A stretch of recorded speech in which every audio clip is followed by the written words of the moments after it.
ಇವತ್ತು ಪನ್ನೀರ್ ಗ್ರೇವಿ ಮಾಡಿದ್ದೀನಿ. ತುಂಬ ಚೆನ್ನಾಗಿ ಬಂದಿದೆ, ತುಂಬ ಟೇಸ್ಟಿಯಾಗೂ ಇದೆ. ಪನ್ನೀರ್ ಗ್ರೇವಿ ಹೇಗೆ ಮಾಡೋದು ಅಂತ ನೋಡೋಣ ಬನ್ನಿ.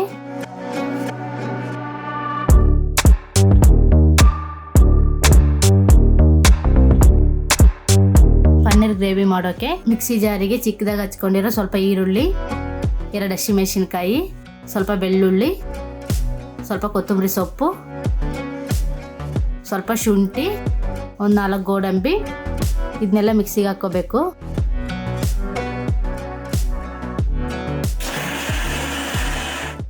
ಮಧ್ಯದಲ್ಲಿ ಸ್ವಲ್ಪ ನೀರು ಸೇರಿಸ್ಕೊಳ್ಳಿ.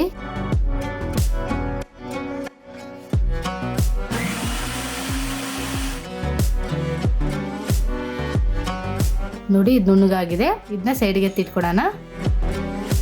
ಸ್ಟವ್ ಹಚ್ಚಿ ಸ್ಟವ್ ಮೇಲೆ ಬಾಣಲಿ ಇಡೋಣ. ಬಾಣಲಿಗೆ ಒಂದು 4 ಸ್ಪೂನ್ ಎಣ್ಣೆ ಹಾಕ್ಕೊಳ್ಳಿ. ಇದಕ್ಕೆ ಮಸಾಲೆ ಪದಾರ್ಥ ಸೇರಿಸ್ಕೊಳ್ಳೋಣ. 2 ಪಲಾವ್ ಎಲೆ, ಸ್ವಲ್ಪ ಕಸ್ತೂರಿ ಮೆಂತೆ, ಸ್ವಲ್ಪ ಚಕ್ಕೆ, 2 ಮೊಗ್ಗು, ಇವನ್ನೆಲ್ಲ ಎಣ್ಣೆಲಿ ಸೇರಿಸ್ಕೊಂಡು ಫ್ರೈ ಮಾಡ್ಕೊಳ್ಳಿ. ಇದಕ್ಕೆ ರುಬ್ಬಿಟ್ಕೊಂಡಿರೋ ಗ್ರೀನ್ ಮಸಾಲೆನ ಸೇರಿಸ್ಕೋಬೇಕು. ಮಸಾಲೆ ಸೇರಿಸ್ಕೊಂಡು ಎಣ್ಣೆಲಿ ಫ್ರೈ ಮಾಡ್ಕೊಳ್ಳಿ. ಇದು ಫ್ರೈ ಆಗ್ತಾ ಇರಲಿ. ಅಷ್ಟರಲ್ಲಿ ಟೊಮೊಟೊ ಪೇಸ್ಟ್ ರೆಡಿ ಮಾಡ್ಕೊಳ್ಳೋಣ. ಅದೇ ಜಾರಿಗೆ 2 ಟೊಮೊಟೊ ತಗೊಂಡು ಮಿಕ್ಸಿಗೆ ಹಾಕ್ಕೋಬೇಕು.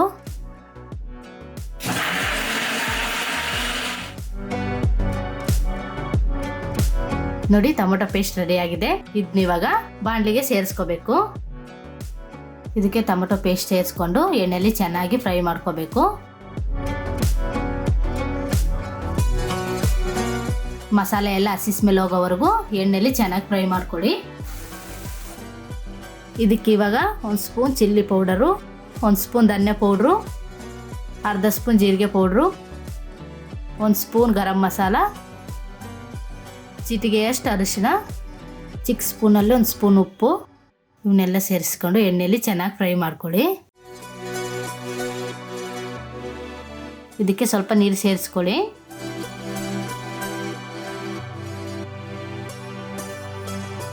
ಗ್ರೇವಿ ಸ್ವಲ್ಪ ಗಟ್ಟಿ ಅನಿಸಿದ್ರೆ ಇದಕ್ಕೆ ಇನ್ನೂ ಸ್ವಲ್ಪ ನೀರು ಸೇರಿಸ್ಕೊಂಡು ಚೆನ್ನಾಗಿ ಫ್ರೈ ಮಾಡ್ಕೊಳ್ಳಿ. ಇದಕ್ಕೆ ಸ್ವಲ್ಪ ಹಸಿ ಬಟಾಣಿ ಸೇರಿಸ್ಕೊಂಡು ಚೆನ್ನಾಗಿ ಮಿಕ್ಸ್ ಮಾಡ್ಕೋಬೇಕು. ಮಿಕ್ಸ್ ಮಾಡಿಕೊಂಡು 1-2 ನಿಮಿಷ ಮುಚ್ಚಿಡೋಣ.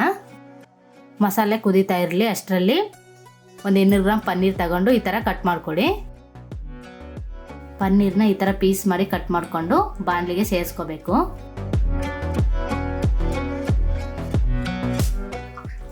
ನೋಡಿ ಗ್ರೇವಿ ಎಲ್ಲ ಚೆನ್ನಾಗಿ ಫ್ರೈ ಆಗಿದೆ, ಎಣ್ಣೆ ಎಲ್ಲ ಬಿಟ್ಕೊಂಡಿದೆ. ಇದಕ್ಕೆ ಈಗ ಕೊಯ್ದಿಟ್ಕೊಂಡಿರೋ ಪನ್ನೀರ್ನ ಸೇರಿಸ್ಕೋಬೇಕು. ಪನ್ನೀರ್ ಸೇರಿಸ್ಕೊಳ್ಳೋಣ. ಪನ್ನೀರ್ ಸೇರಿಸ್ಕೊಂಡು ಕಡಿಮೆ ಉರಿಯಲ್ಲಿ ಬೇಯಿಸ್ಕೋಬೇಕು. ಇದನ್ನ 3 ನಿಮಿಷ ಮುಚ್ಚಿಡೋಣ.